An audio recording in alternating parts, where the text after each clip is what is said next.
نحمده ونصلي على رسوله الكريم اما بعد اعوذ بالله من الشيطان الرجيم بسم الله الرحمن الرحيم رب اشرح لي صدري ويسر لي امري واحلل عقدة من لساني يفقهوا قولي صدق الله مولانا العظيم اللهم صل على سيدنا ومولانا محمد وبارك وسلم وصلی علیہ۔ مختصر تربیت اولاد اور اسلام کے حوالے سے 9ویں کلاس آج ہو رہی ہے۔ بچوں میں انحراف پیدا ہونے کے اسباب اور اس کا علاج، اس کی بات چل رہی تھی۔ تو اسباب میں غربت اور فقر و فاقہ، دوسرا ماں باپ میں لڑائی جھگڑا اور اختلافات، تیسرا طلاق اور اس کے نتیجے میں پیدا ہونے والا فقر و فاقہ، اور اس کے علاوہ اس کے ضمن میں میاں بیوی کے جو حقوق وغیرہ تھے اس سے بھی بات ہوئی کہ ان کو کیا کرنا چاہیے اور کیسے زندگی گزارنی چاہیے تاکہ طلاق کی نوبت نہ آئے۔ اس پر بھی کافی تفصیلی بات ہو چکی ہے۔ اور اس کے علاوہ ایک اور سبب بچوں اور قریب البلوغ لڑکوں کا فارغ اور بیکار وقت گزارنا، اور اسی سے متعلقہ ایک اور عنوان تھا بری صحبت، گندے ساتھی اور دوست۔ تو یہ بھی بچوں کو راہ راست سے ہٹانے کا ایک بڑا سبب ہے۔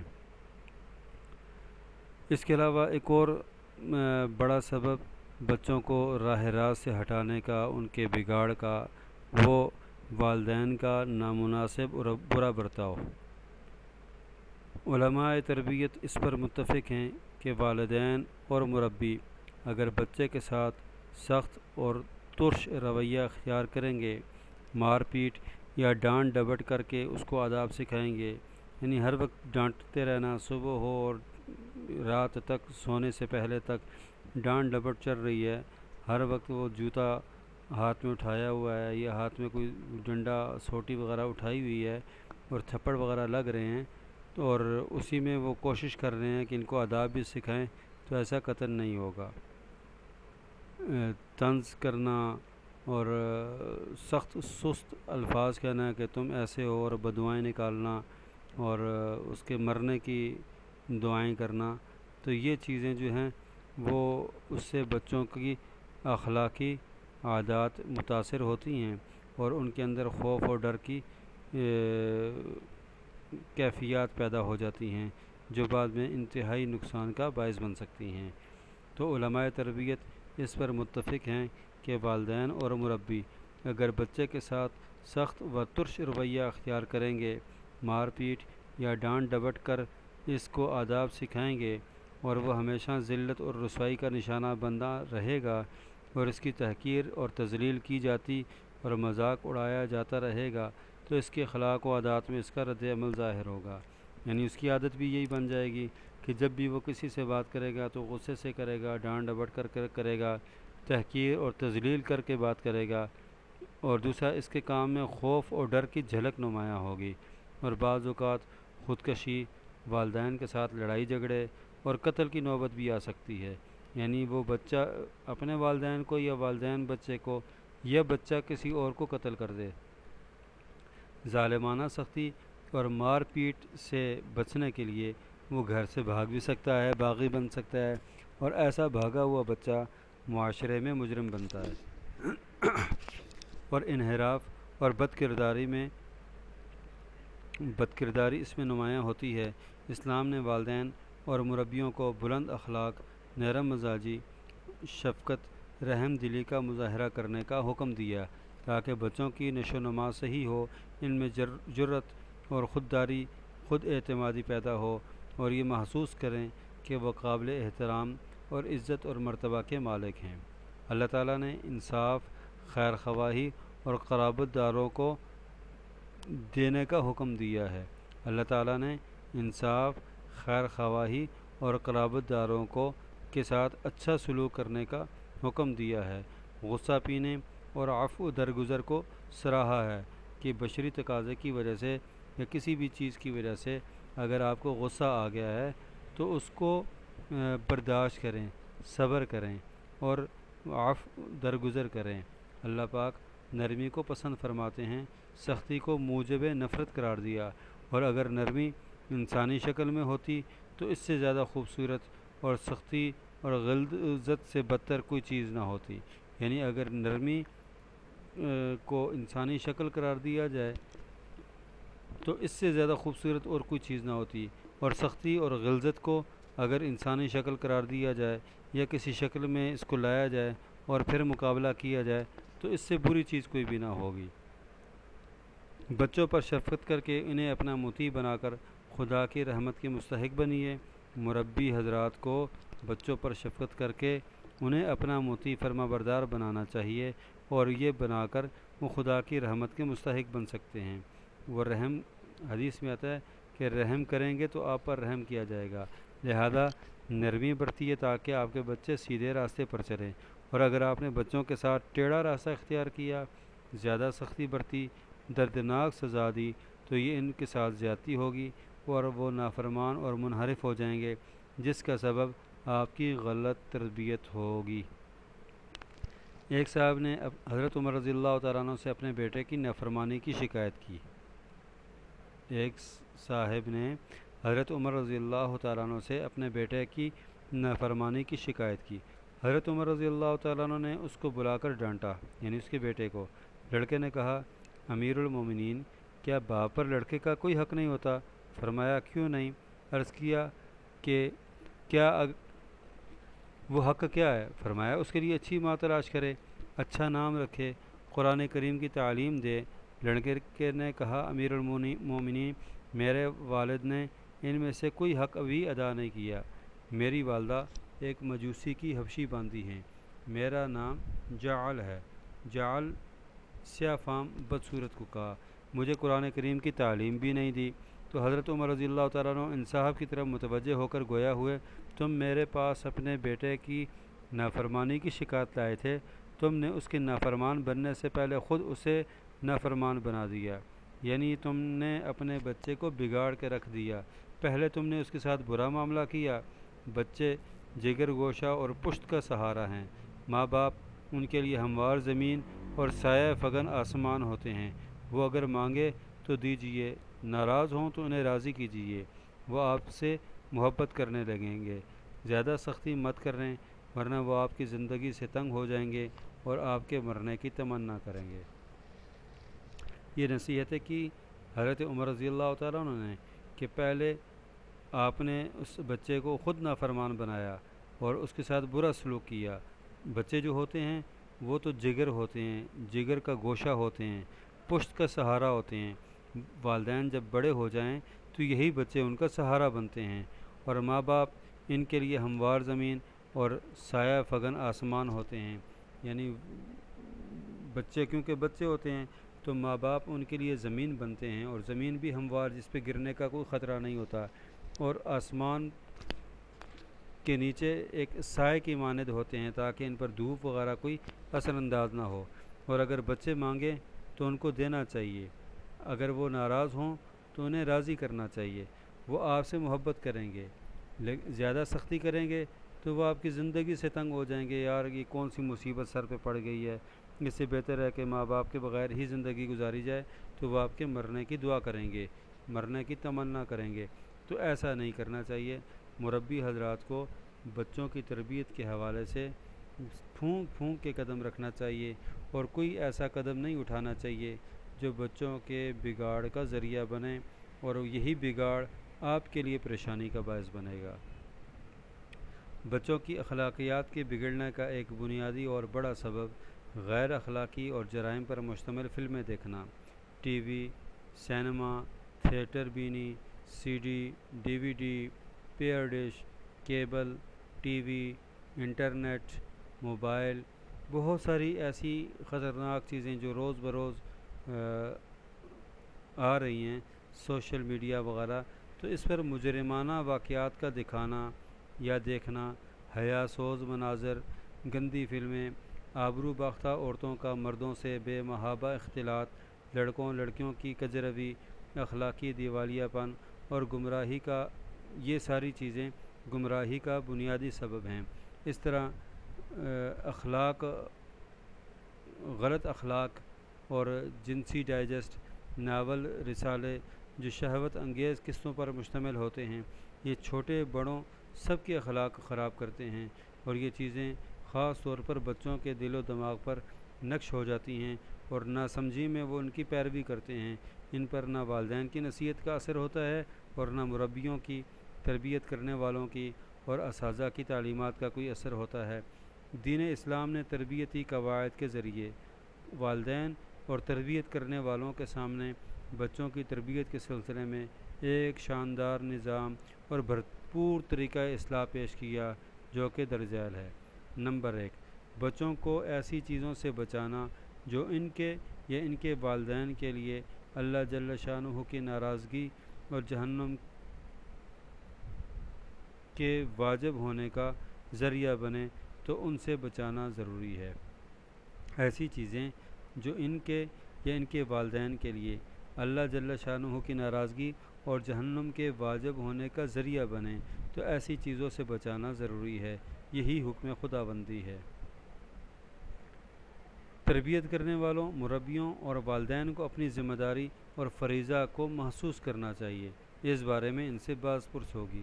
الا کلکم راع وکلکم مسئول عن رعیتہ، کہ مربیوں اور والدین کو اپنی ذمہ داری کو پورا کرنا چاہیے، اس فریضے کو محسوس کرنا چاہیے۔ یہ نہیں کہ خود اپنے فرائض اور ذمہ داریاں تو پوری نہیں کر رہے اور بچوں سے وہ اس بات کی توقع کریں کہ وہ وقت کے بہترین بچے ثابت ہوں، تو ایسا نہیں ہوگا۔ بچوں کو نقصان پہنچانے اور عقیدہ و اخلاق خراب کرنے والی چیزوں سے بچانا، اس لیے کہ اسلام یہ حکم دیتا ہے نہ نقصان اٹھاؤ، نہ کسی کو نقصان پہنچاؤ، نہ خود نقصان اٹھاؤ، نہ کسی دوسرے کو نقصان پہنچاؤ۔ خصوصاً فلموں میں جنسی فلمیں، مار دھاڑ والی فلمیں، پولیس کارروائیوں پر مشتمل فلموں، ڈراموں وغیرہ اور مخرب اخلاق جنسی فحش رسالوں، ناولوں، ڈائجسٹوں سے بچانا، بغیر نگرانی کے انٹرنیٹ اور موبائل فون سے بچانا۔ یعنی اگر آپ کی نگرانی میں یہ چیزیں دیکھ رہے ہیں، انٹرنیٹ وغیرہ یا موبائل کا استعمال کر رہے ہیں اور آپ دیکھ رہے ہیں کہ اس میں ایسی کوئی بات نہیں، تو پھر تو ٹھیک ہے۔ لیکن اگر آپ نگرانی نہیں کر رہے تو اور بچے انٹرنیٹ استعمال کر رہے ہیں، موبائل استعمال کر رہے ہیں، تو پھر یہ پریشانی والی بات ہوگی، ان کو اس سے بچانا ہوگا۔ آئندہ صفحات میں اور آئندہ اسباق میں ایمانی اور اخلاقی تربیت کی ذمہ داری کے عنوان سے کچھ اور بھی اہم باتیں آئیں گی، انشاءاللہ اس پر بات ہوگی۔ معاشرہ میں بے روزگاری اور بیکاری کا پھیلنا، جس کے بیوی بچے ہوں اور اسے کام کاج کے مواقع میسر نہ آئیں، نہ ذریعہ آمدنی ہو، نہ دولت اور جائیداد، تو ایسا خاندان تباہ و برباد ہو جائے گا۔ اس کے بچے مجرمانہ، یہ سارے اسباب کی حد تک ہیں۔ اللہ پاک بعضوں کو بغیر اسباب کے کام کاج کے بھی اللہ پاک کھلاتا پلاتا ہے، تو یہ اسباب کی بات ہو رہی ہے، ما فوق الاسباب کی بات نہیں ہو رہی۔ تو اس لیے اگر آپ کوئی ایسا خاندان دیکھیں جن کا کوئی ظاہری کام کاج نہ ہو، ظاہری آمدنی کا کوئی ذریعہ نہ ہو، کوئی جائیداد اور دولت وغیرہ نہ ہو، پھر بھی وہ خاندان ہنسی خوشی اور خیر و برکت کے ساتھ رہ رہا ہو، تو یہ ہو سکتا ہے، اس میں کوئی دوسری رائے نہیں ہے۔ عمومی بات کی جا رہی ہے کہ ایسا خاندان کہ جنہیں کام کاج کے مواقع میسر نہ ہوں، نہ ہی کوئی ذریعہ آمدنی ہو، نہ ہی کوئی دولت اور جائیداد ہو، تو ایسے خاندان پریشان ہو جاتے ہیں، تباہ و برباد ہو جاتے ہیں۔ اب زندگی تو گزارنی ہے، بھوک سے تو بندہ مرتا نہیں ہے، لیکن پریشان تو ہوتا ہے، اور وہ کب تک بھوک برداشت کرے گا؟ خاص طور پر فیملی والا ہو، بچوں والا ہو، تو بچوں کی وجہ سے وہ مجرمانہ زندگی کی طرف مائل ہوگا، یا اگر یہ خود تو مائل نہیں ہوگا، بچے مجرمانہ زندگی کی طرف مائل ہو جائیں گے، تو یہ بھی پریشانی کی بات ہے۔ تو اس کے بچے مجرمانہ زندگی کی طرف مائل ہوں گے، بلکہ بعض اوقات اس گھر اور خاندان کا سربراہ اور دیگر افراد حرام طریقے سے کمائی کی تدبیریں سوچتے ہیں کہ کیسے کھانے پینے کا بندوبست کیا جائے، اس کی وجہ سے چوری، ڈاکہ، رشوت خوری اختیار کرتے ہیں، جو قوم کی تباہی کا ذریعہ بنتا ہے۔ اسلام نے بیکاری کی تمام اقسام کا علاج کیا، خواہ وہ مجبوراً ہو یا سستی اور کاہلی کی وجہ سے۔ ایسی بیکاری جو مجبوراً ہو، اس کا علاج 2 طریقوں سے کیا۔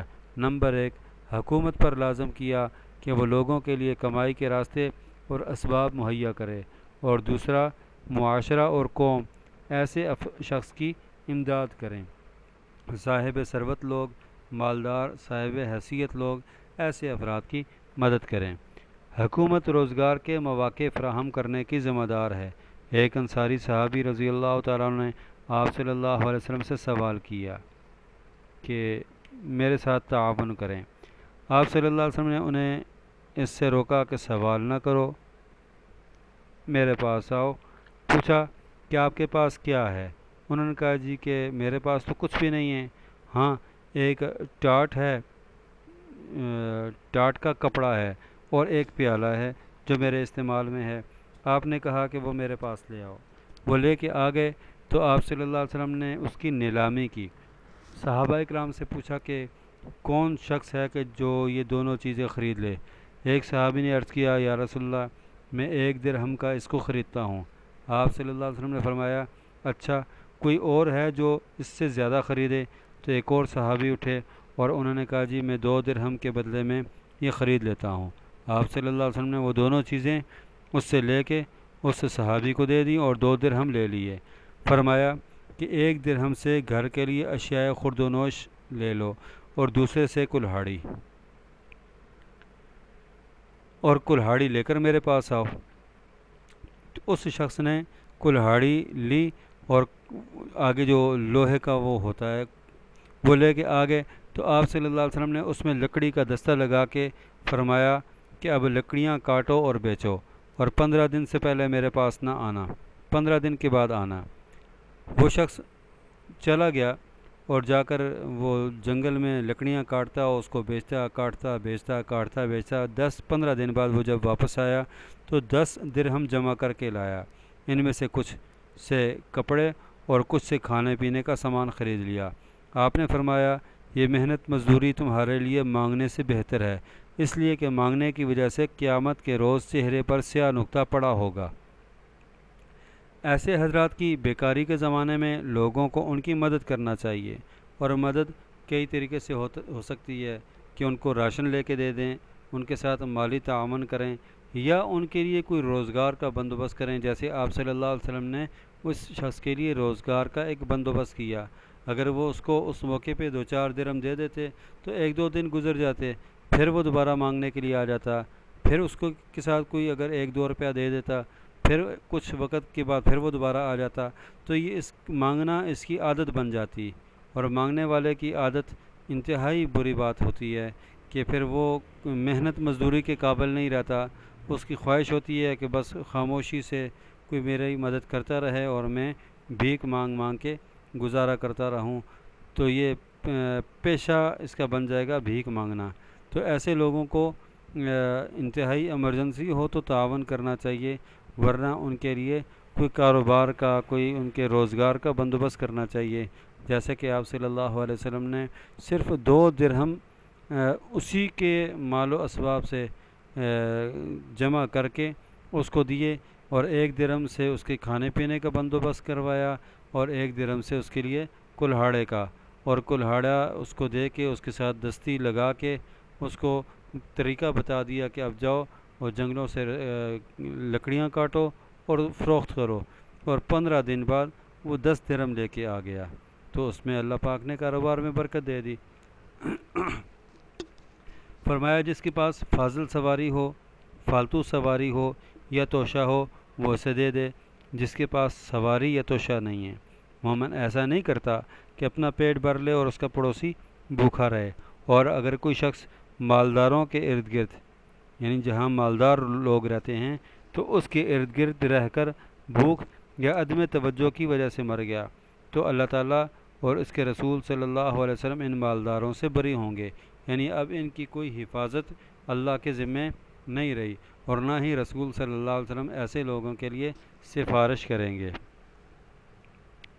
اسلام نے سستی اور کاہلی کی وجہ سے وجود میں آنے والی بے روزگاری اور بیکاری کا علاج یہ کیا کہ ان کی کڑی نگرانی کی، اور اگر کسی کے بارے میں یہ علم ہو کہ وہ کاہلی کی وجہ سے بیکار ہے تو اسے سرزنش کی، پھر بھی اگر کام نہ کرے تو اسے جبراً کام پر لگایا گیا۔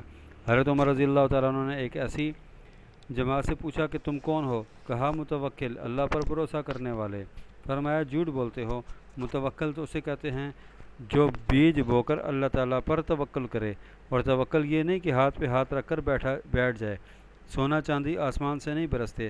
حضرت عمر رضی اللہ تعالیٰ عنہ نے غرباء اور مساکین کو لوگوں پر بوجھ بننے سے روکا، محنت اور کام کاج کی ترغیب دی۔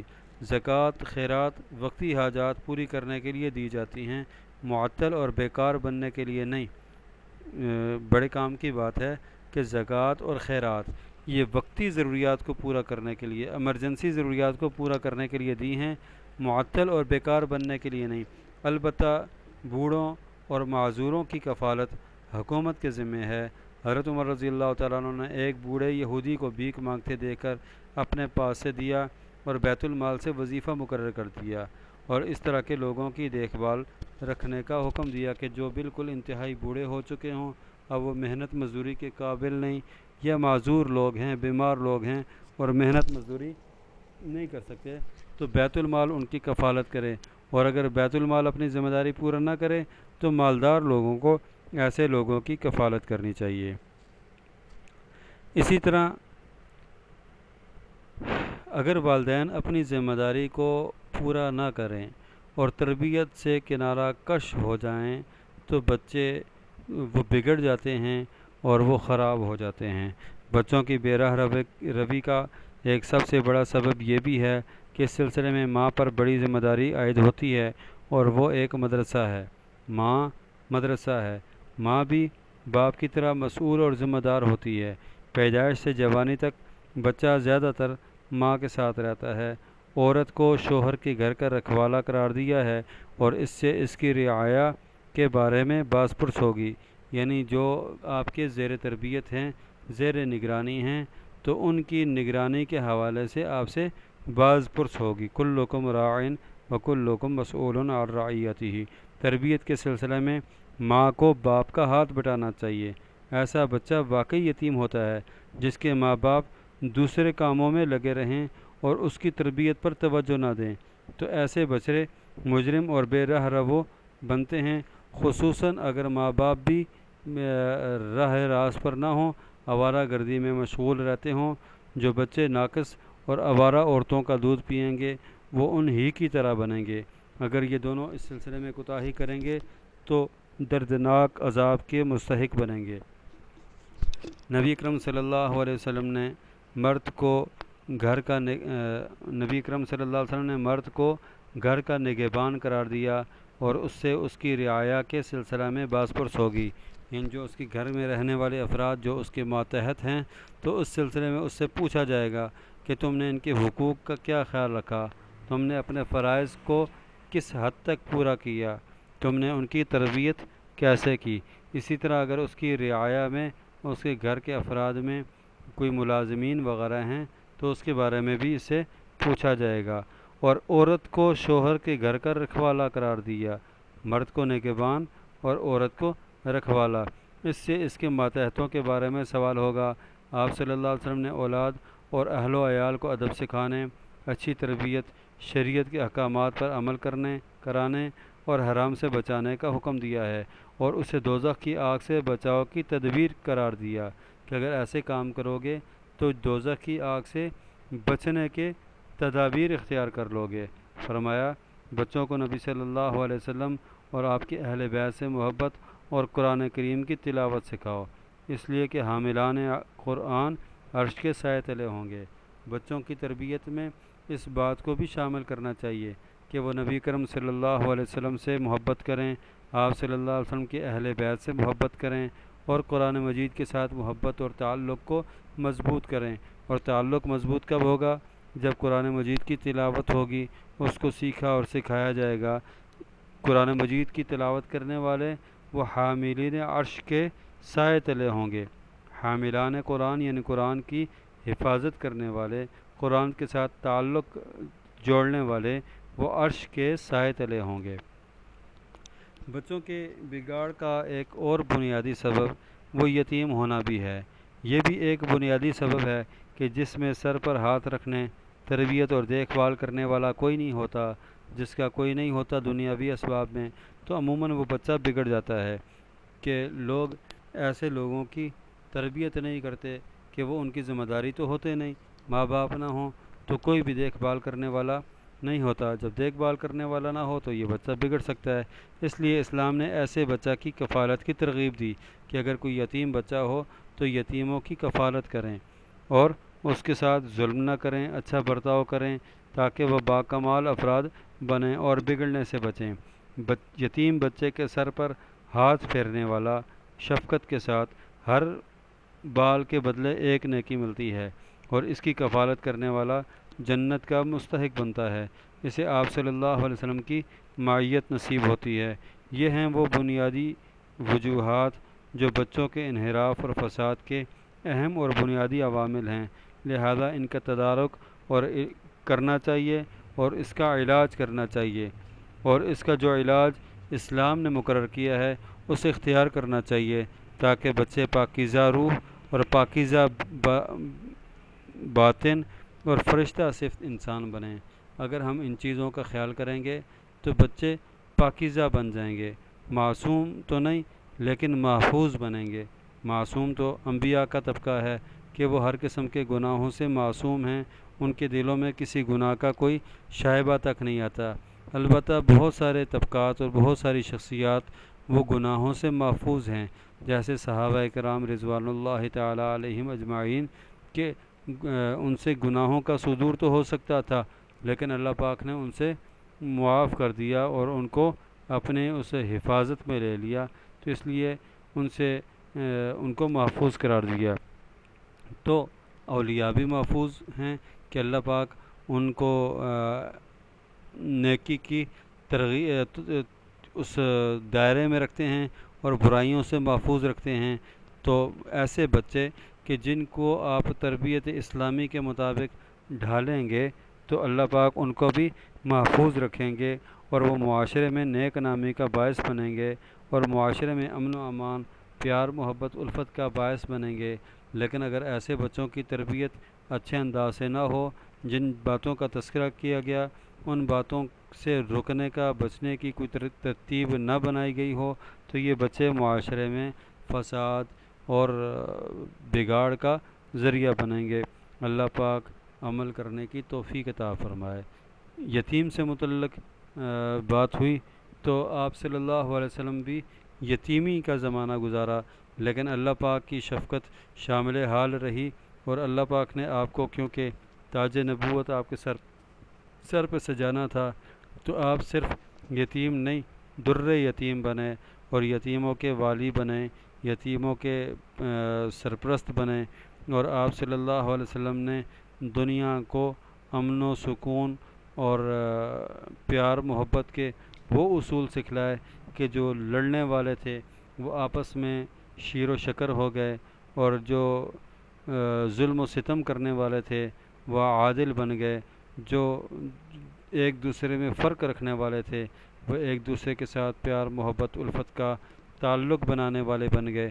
تو یتیم آپ صلی اللہ علیہ وسلم بھی تھے، لیکن اللہ پاک نے آپ کی دستگیری کی، مدد کی، رہنمائی کی، تو جس کی وجہ سے آپ یتیموں میں ایک مثال بن گئے۔ اللہ پاک آپ صلی اللہ علیہ وسلم کے طریقے پہ چلنا ہمارے لیے آسان فرمائے، ہمیں بھی اسلام کے ساتھ سچی محبت، آپ صلی اللہ علیہ وسلم کے ساتھ سچی محبت، اہل بیت کے ساتھ سچی محبت، قرآن کے ساتھ سچی محبت نصیب فرمائے۔ انسان جو سوچتا ہے اس کے مطابق ہوتا ہے۔ ہم اگر یہ سوچیں گے کہ ہم نبی صلی اللہ علیہ وسلم کے ساتھ محبت کرتے ہیں، اہل بیت کے ساتھ محبت کرتے ہیں، قرآن کے ساتھ محبت کرتے ہیں، قرآن والوں کے ساتھ محبت کرتے ہیں، دینداروں کے ساتھ محبت کرتے ہیں، تو اللہ پاک ہمارے دل میں اس محبت کو اور راسخ کر دیں گے اور ہمارا حشر بھی ان کے ساتھ کریں گے۔ سبحان ربک رب العزت عما یصفون وسلام علی المرسلین والحمد للہ رب العالمین۔ الحمدللہ ہماری قسم اول مکمل ہو گئی، اب اگلی نشست میں انشاءاللہ قسم ثانی شروع کریں گے۔ والسلام علیکم ورحمۃ اللہ وبرکاتہ۔